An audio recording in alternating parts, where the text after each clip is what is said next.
In 1942, a teenage girl named Anne Frank was forced into hiding.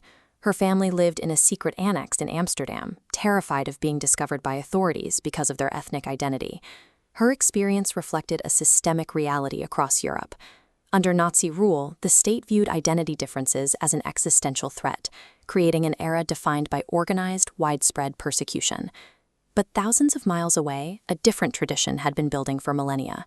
Historically, the Indian subcontinent functioned as a safe haven, an environment where those fleeing oppression found more than just a place to hide. In a world where identity so often leads to violence, why has India historically served as a sanctuary for those fleeing persecution? The foundation for this sanctuary is found in ancient Vedic philosophy. A central phrase in these texts states, Ekam Sat Vipra Bahuda Vadanti, meaning, truth is one, the wise call it by many names. It suggests that multiple paths can lead to the same destination. This logic extends to the concept of Vasudhaiva Kutumbakam, or the world is one family. This principle challenges the idea of rigid borders between us and them by framing all humanity as part of a single, interconnected unit. These ideas were put into practice through the principle of dharma. In an ethical sense, dharma represents a moral duty and righteous conduct. For ancient rulers, this duty meant a responsibility to offer protection to the vulnerable who sought refuge in their lands. Tolerance is the act of putting up with differences. India's historical model moved toward pluralism, an active celebration of diversity, where distinct groups interact and thrive within a shared society. These concepts of pluralism and dharma provided the philosophical roadmap that allowed India to function as a sanctuary. We see this framework in action across centuries of migration. Starting as early as 562 BCE, Jewish communities fleeing Roman and later global persecutions arrived on India's coasts seeking safety. Local rulers granted them land and protection.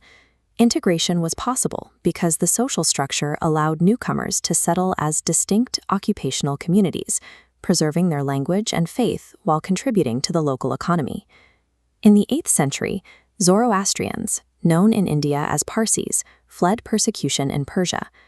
Legend says they promised the local ruler in Gujarat that they would dissolve into the kingdom like sugar and milk, adding sweetness without causing the bowl to overflow. They maintained their sacred fire while adopting local customs. Later, Armenians escaping Ottoman persecution found refuge under Mughal patronage. They were given the freedom to build their own distinct religious institutions, like this Armenian church in Kolkata, which stands as physical proof of that religious freedom. This successful integration created a landscape where distinct communities didn't just survive, they thrived side by side for generations. This tradition of welcome transitioned into the 20th century as India emerged as an independent republic. The challenge was to turn ancient customs into a modern legal system. The nation's founders codified these philosophies. In this chamber, they ensured the spirit of Vasudhaiva Kutumbakam was reflected in the laws of the land. Today, specific constitutional provisions for secularism and the freedom of religion act as the modern legal armor for those ancient values. The diverse mix of languages, faiths, and traditions you see in your own neighborhood is the result of thousands of years of these philosophies in practice. The challenge for us as modern citizens is to continue this legacy. How can we ensure our daily actions reflect this commitment to empathy and inclusion? These 4 terms are the pillars of that tradition. Vasudhaiva Kutumbakam, the world is one family. Pluralism, the celebration of differences. Dharma, the moral duty to protect. And coexistence, living together in peace.